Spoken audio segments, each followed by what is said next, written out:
Agression antisémite à la machette à Marseille, un enseignant blessé par un adolescent de 15 ans qui a revendiqué son geste au nom de l'État islamique après avoir été arrêté. Le héros de toute une génération vient de disparaître. David Bowie, mort d'un cancer à l'âge de 69 ans, quelques jours après la sortie de son 26e album. Et puis 5e récompense suprême pour Lionel Messi, désigné Ballon d'Or ce soir, Ballon d'Or pour l'année 2015.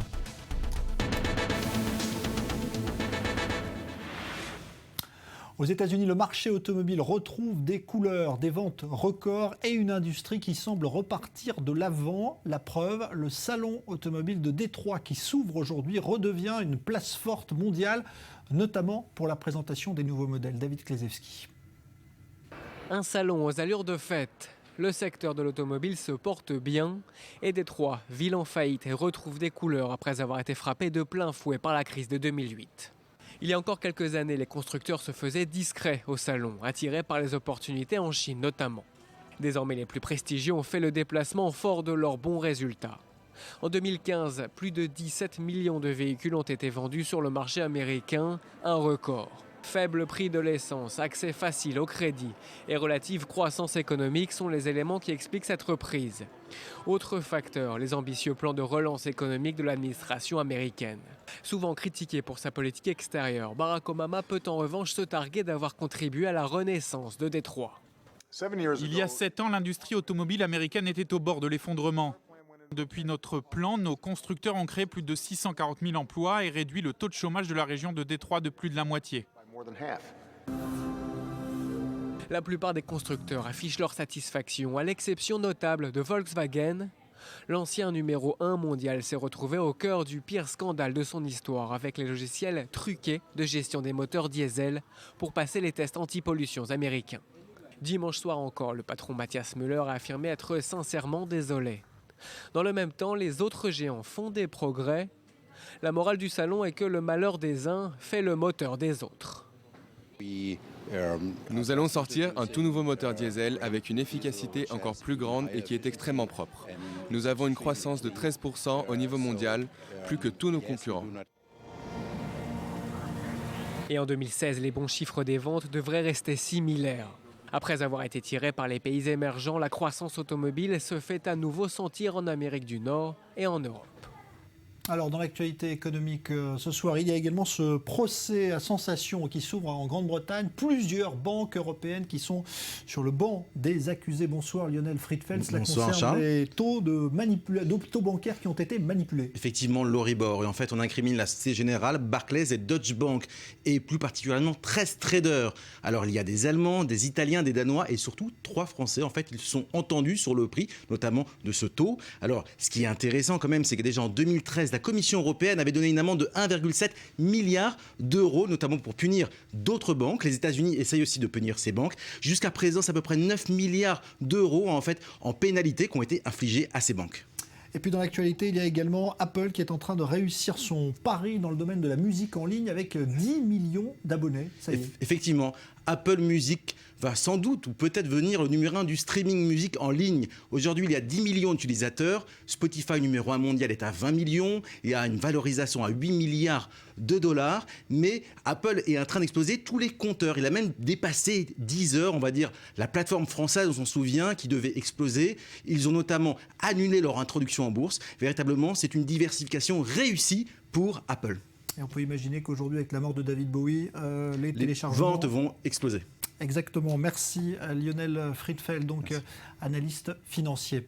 En Allemagne, la tension reste toujours forte autour de Cologne après la vague d'agressions sexuelles du Nouvel An et les 500 plaintes déposées. On va y revenir. Mais en Suède aussi, la police reconnaît avoir caché une série importante d'agressions sexuelles commises par des réfugiés lors de festivals de musique il y a quelques mois. David Klezewski.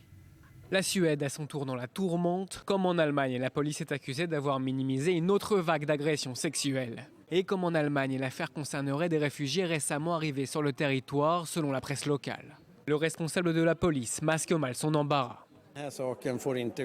Oui, cette affaire ne passera pas inaperçue. Nous devons vérifier en détail, vérifier la véracité de cette information. Si elle est vraie, nous devons voir si quelqu'un a mal agi. Ce sera étudié. Au total, une centaine d'hommes auraient été arrêtés à Stockholm pendant les éditions 2014 et 2015 du festival. La police avait dans un premier temps affirmé qu'il y avait eu relativement peu de délits et de personnes interpellées comparé au nombre de participants. Cette minimisation des faits était prise au sérieux, contraignant le Premier ministre à réagir. Il a estimé que cette rétention d'informations pose problème pour la démocratie. Alors à Cologne, maintenant, on a assisté ce week-end à des attaques qui ont visé des étrangers en réaction à ce qui s'était passé la nuit du Nouvel An. Eh bien, la police estime que ces actions ont été organisées par l'extrême droite allemande via les réseaux sociaux, ce qui rajoute évidemment à la tension actuelle. Julia Ganancien. La quasi-totalité des suspects sont d'origine étrangère. C'est ce que révèlent ce lundi les autorités allemandes. 14 des 19 suspects identifiés à ce jour sont originaires du Maroc et d'Algérie. 4 d'entre eux ont été placés en détention provisoire suite aux agressions qui se sont déroulées dans la nuit du 31 décembre. Pour le ministre de la Justice, ces violences seraient vraisemblablement coordonnées et planifiées. Quand une telle horde se rassemble pour enfreindre la loi, cela paraît sous une forme ou une autre planifiée. Personne ne me fera croire que cela n'a pas été coordonné ou préparé. S'agissant du déroulement de la soirée, ce sont près d'1 millier d'hommes d'origine arabe et d'Afrique du Nord qui se seraient rassemblés la nuit de la Saint-Sylvestre devant la gare de Cologne. Selon la police, des heurts éclatent, des agressions notamment sexuelles sont commises avant que la place ne soit évacuée. La foule s'y rassemble de nouveau et de nouvelles violences sont perpétrées. Face à ces révélations, Angela Merkel promet la plus grande fermeté. Le droit à un titre de séjour à une procédure de demande d'asile peut être perdu quand des condamnations ont été prononcées, qu'il s'agisse de sursis ou d'emprisonnement.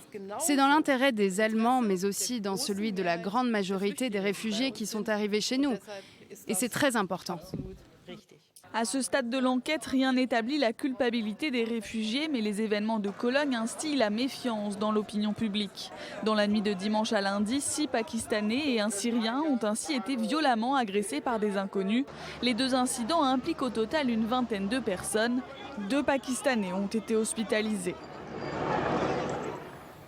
En Irak, une prise d'otage sanglante ce soir dans un centre commercial de la banlieue chiite de Bagdad. Des hommes armés ont pris en otage plusieurs dizaines de clients avant que la police ne puisse intervenir. Le bilan est lourd, 18 morts, dont 2 terroristes. 4 autres ont pu être arrêtés. C'est l'État islamique qui revendique cette attaque, ainsi que d'autres opérations qui ont été menées dans d'autres villes simultanément donc, en Irak ce soir et qui ont fait plusieurs autres victimes. L'armée israélienne a effectué un raid nocturne dans l'université palestinienne de Birzeit à Ramallah. Du matériel de propagande du Hamas a été saisi. Le dernier raid dans cette université remontait à juin 2014. C'était juste avant la guerre à Gaza. Ces opérations nocturnes menées par Tsahal ciblent souvent des terroristes. Exemple avec cette opération à laquelle a pu assister une de nos équipes. Reportage exclusif, Julien Baloul. Il est près de minuit, nous sommes au sud de Naplouse, en Cisjordanie. À l'heure actuelle, les services de renseignement israéliens écoutent les conversations d'un suspect qui est recherché pour son implication dans plusieurs attentats. Si les services de renseignement confirment sa présence dans sa maison, eh bien, les soldats qui sont réunis actuellement derrière moi partiront en mission pour tenter de l'arrêter. Nous allons les suivre. La présence d'une caméra dans ce genre d'opération est extrêmement rare. Chaque arrestation requiert une préparation différente en fonction de la dangerosité du suspect et de la configuration des lieux. Dans le cas présent, Tsahal s'attend à de possibles affrontements. Afin de surprendre l'homme recherché pendant son sommeil, décision est prise d'entrer directement par la fenêtre de la chambre à l'étage de sa maison. Les soldats s'entraînent donc à escalader tout en sécurisant les alentours. Les gestes sont précis. Dans quelques heures, ce ne sera plus un exercice. Le moindre faux pas peut rendre la situation hors de contrôle. Je me sens prêt, je connais les soldats qui m'entourent. Sans avoir à parler, chacun sait ce qu'il a à faire, on se comprend tout de suite, il n'y a pas de place pour la peur. Les soldats disposent d'une dizaine de minutes pour se préparer. Ils en profitent pour consulter leur téléphone portable et grignoter. Dans leur chambre, la fraternité est tout de suite visible. Damari, leur officier, est logé à la même enseigne et partage les mêmes repas que ses soldats. Un dernier briefing pour transmettre les informations des services de renseignement et les soldats montent dans les jeeps qui les attendent. Ils en descendent quelques minutes après et se préparent à entrer en action. Les armes sont vérifiées une par une. Le sérieux prend le dessus et une longue marche commence. Pour des raisons de sécurité, certaines de ces images ont été filmées dans l'obscurité, en caméra infrarouge. Le chemin est boueux, il fait froid, la marche est difficile et se fait en terrain ennemi. On n'est plus qu'à quelques centaines de mètres de la maison du suspect recherché. Régulièrement, les soldats doivent s'arrêter pour être sûrs de ne pas avoir été repérés. Seuls les aboiements de chiens au loin se font entendre. Les soldats se préparent en fonction des rôles des uns et des autres. Une première équipe part en éclaireur sécuriser les lieux, pendant qu'une autre commence à assembler l'échelle qui servira à escalader. Les soldats doivent ensuite entrer sans se faire repérer par le voisinage. Chaque angle de rue doit être sécurisé. Le danger peut venir de n'importe où. La tension est à son maximum. Les soldats ont escaladé la façade de la maison. En silence, ils ouvrent la fenêtre et entrent. Un homme est tout de suite appréhendé, mais il n'est pas l'homme recherché. L'armée le soupçonne toutefois de savoir où se cache le terroriste du Hamas. La discrétion n'est plus de mise. À présent, ce sont les agents des services de renseignement du Shabak qui sont arrivés pour procéder à l'interrogatoire afin de comprendre où se cache ce suspect du Hamas qui prépare un attentat. Après quelques dizaines de minutes, le Shabak arrive à collecter les informations nécessaires et les soldats mettent enfin la main sur le suspect. Positif. Revenez au point de départ, le suspect est entre nos mains. L'homme n'oppose pas de résistance. Il se savait recherché et s'était caché à quelques pas de la maison. Il est immédiatement transféré pour interrogatoire. Ses aveux pourront peut-être permettre d'éviter un nouvel attentat en Israël. Les soldats peuvent à présent rentrer dans leur base. La fatigue se lit sur leur visage. Vraiment beaucoup de fatigue. Parce que c'est généralement pas la première de la semaine et c'est aussi pas la dernière. Donc surtout énormément de fatigue, une sensation un peu d'être vidé. Les pierres jetées par des Palestiniens sur le convoi ne fait plus sursauter personne. À 4 h du matin, l'arrestation réussit sans aucun coup de feu tiré. La mission est remplie. Voilà, reportage exclusif signé Julien Baloul. On parlait tout à l'heure de cette agression antisémite commise à Marseille où un enseignant a été blessé à la machette par un adolescent qui s'est revendiqué de l'État islamique. Cela intervient évidemment au moment où l'on commémore les attentats de janvier dernier, notamment celui de l'Hyper-Cacher. Nous sommes justement en duplex avec l'avocat de l'un des otages de l'Hyper-Cacher, maître Axel Metzger. Bonsoir à vous. Vous êtes en duplex depuis Paris. Bonsoir Monsieur Banoun. Alors, vous avez déjà reçu il y a quelque temps parce que vous aviez engagé une plainte contre l'État au nom de votre client à propos donc de cette prise d'otage qui aurait pu, selon lui, peut-être être évitée. Où en est cette affaire aujourd'hui, maître ? Les mises en demeure ont été envoyées à l'État français, aux différents ministères et services antiterroristes français au cours du mois de décembre 2015. Et par conséquent, les autorités, le Premier ministre, le Président de la République, le ministre de l'Intérieur et le garde des Sceaux ont reçu notre mise en demeure de David, qui ne comprend toujours pas pourquoi la photo d'Hamidi Koulibaly n'a pas été diffusée dès le 8 janvier 2015, au matin, à partir du moment où on l'avait identifié à Montrouge. Et cette interrogation se transforme en petite révolte d'un citoyen français de confession juive qui désormais a peut-être peur maintenant d'aller dans certains restaurants cachers ou de fréquenter certaines synagogues. Et à l'heure où je vous parle, cette interrogation rend donc légitime ma mise en demeure. À l'heure où je vous parle, c'est vrai qu'il y a eu beaucoup d'hommages toute cette semaine qui ont éludé certains problème juridique qui se pose désormais, c'est-à-dire, y avait-il possibilité d'éviter l'attentat visant l'Hyper-Cacher ? Et tout laisse à penser qu'on aurait pu éviter le drame. Alors justement, quel est l'état d'esprit de ceux qui étaient otages de votre client justement par rapport à toutes ces commémorations qui ont eu lieu ? Parce qu'on a vu que certaines familles, par exemple dans l'attentat de Charlie Hebdo, ont refusé de participer à toutes ces célébrations. Est-ce que justement les otages, les victimes aujourd'hui veulent des réponses et plus seulement des commémorations ? Il est tout à fait normal de faire des commémorations, que les autorités publiques ont une double facette, à la fois administrative et juridique, rendent hommage aux victimes. Maintenant, en tant qu'avocat, nous avons des responsabilités, on a des devoirs vis-à-vis de nos clients, de ces victimes. Ils ont besoin de savoir pourquoi certains hauts fonctionnaires, dans le fameux fumoir qui a été filmé par l'illustre journaliste Serge Moati, pourquoi certains ont décidé, en catimini, de ne pas diffuser la photo d'Amélie Coulibaly, alors que la photo des frères Kouachi faisait déjà le tour du monde sur Internet. Par conséquent, cette mise en demeure qui, on va dire, résume une dizaine de fautes administratives, la plus importante étant celle de la non-diffusion de la photo d'Amélie Coulibaly.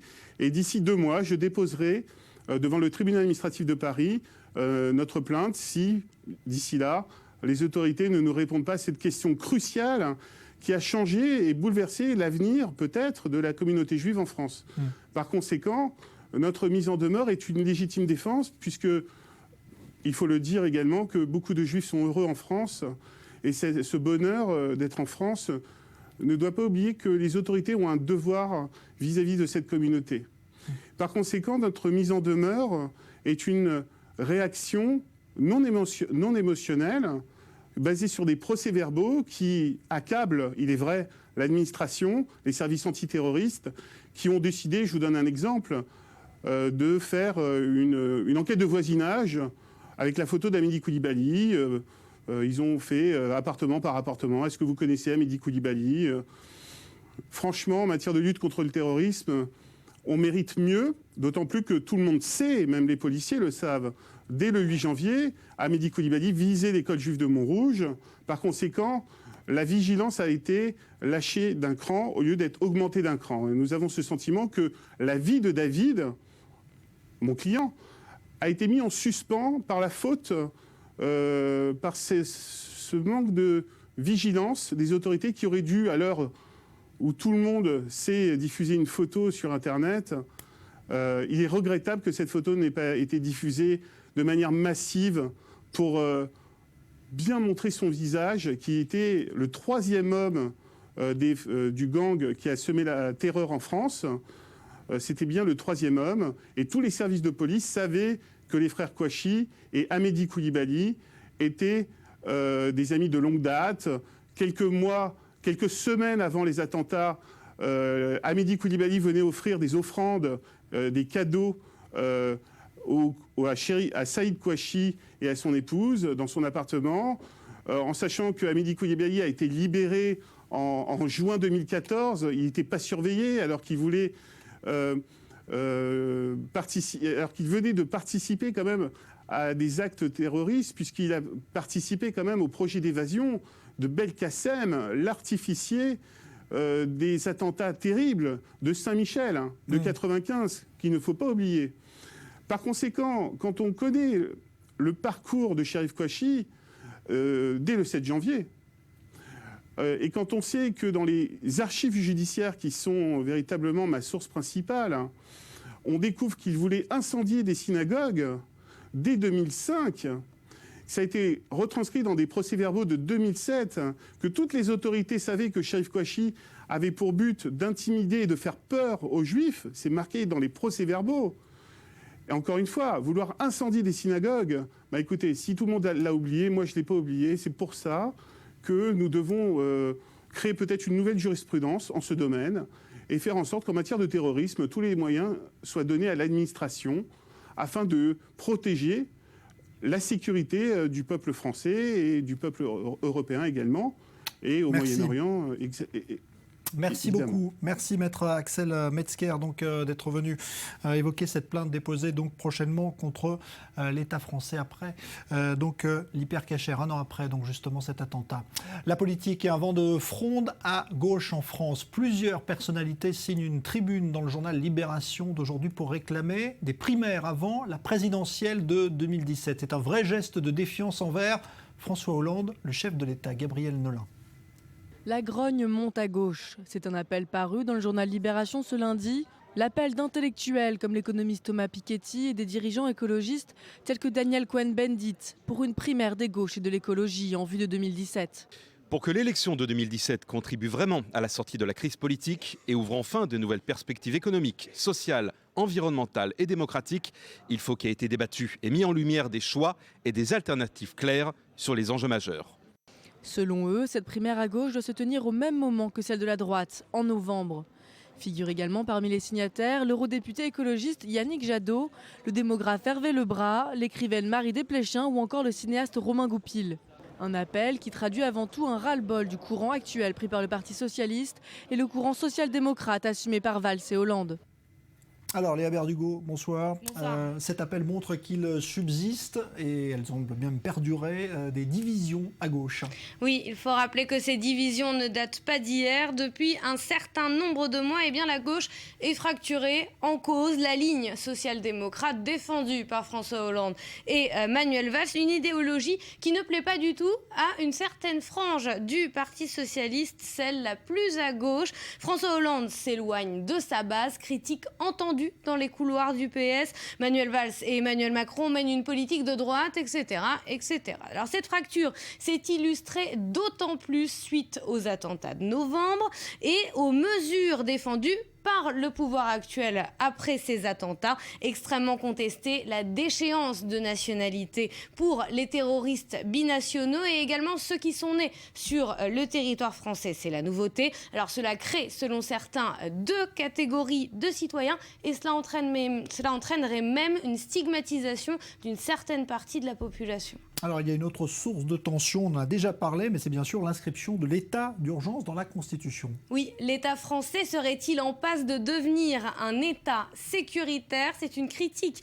qui a également été entendue au Parti socialiste. Les attentats ne doivent pas influencer l'identité de la France, c'est ce que certains pensent à gauche. Alors cette constitutionnalisation de l'état d'urgence est vécue comme une trahison par certains. Selon les auteurs de l'appel de cette tribune de Libération, cette primaire ouvrirait de nouvelles perspectives économiques, sociales, environnementales et également démocratiques à un moment où les débats sur la future législation française n'ont jamais été aussi animés. Merci Léa Berdugo. Israël est à la traîne en matière de lutte contre la pauvreté. C'est ce qui ressort des classements publiés par l'OCDE. Résultat, ce sont des associations qui se mobilisent pour venir en aide aux plus démunis. Exemple avec cette soupe populaire mise en place par une association dans des quartiers populaires de Tel Aviv. Reportage Elsa Nimoun.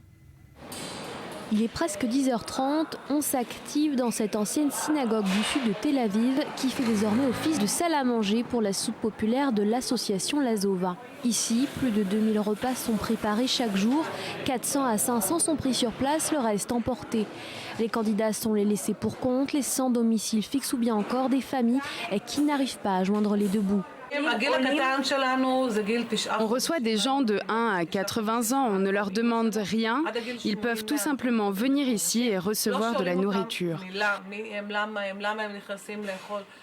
Je ne les regarde pas comme des gens dans le besoin ni comme des SDF, mais comme des êtres humains. Ils ne reçoivent pas simplement de la nourriture ici, mais aussi de l'attention. 20 centres comme celui-ci sont implantés un peu partout en Israël. Un système basé principalement sur du volontariat et sur la réception de dons financiers et de denrées alimentaires. Je sais ce que c'est, j'ai été dans le besoin aussi dans le passé. J'ai eu faim, alors tous les jours j'essaie de venir quelques heures. Je le fais de bon cœur, sans histoire, et rendre ainsi ce qu'on m'a donné. 30 ans que cette association existe, et ils ont vraiment grandi en comprenant le besoin qui se crée dans ce pays, malgré les statistiques qui montrent que le PIB est très haut. Israël est le membre de l'OCDE avec le plus haut taux de pauvreté. Un besoin qui s'illustre par l'affluence chaque midi, mais également le vendredi soir ou encore pendant les fêtes familiales. Aujourd'hui, un Israélien sur 5 et un enfant israélien sur 3 vivent dans la pauvreté, soit 22% de la population contre 14% en France. Une situation qui entraîne la désintégration d'une partie de la société et la croissance de la division entre les riches et les démunis. Malgré cela, la politique sociale reste peu développée, le budget gouvernemental restant en priorité axé sur la sécurité. On va se quitter avec ces images en direct de Los Angeles Sunset Boulevard. L'une des étoiles devant lesquelles se recueillent en ce moment même, vous le voyez, des dizaines de personnes, eh bien c'est celle de David Bowie, qui avait également, en plus du rock évidemment, joué dans de nombreux films. Et bien vous le voyez actuellement, devant cette étoile, des dizaines de personnes qui viennent donc se recueillir. Il y a également beaucoup de presse et c'est aussi dans d'autres endroits, New York, à Londres, que l'on se recueille depuis ce matin après l'annonce donc de la mort du chanteur David Bowie à l'âge de 69 ans des suites d'un cancer. Voilà donc pour ces images en direct depuis Los Angeles. Dans un instant, votre soirée continue sur i24 News. C'est avec Sarah Gaudron, l'émission reportage notamment. Et puis bien sûr de nouvelles infos à venir. Bonne soirée.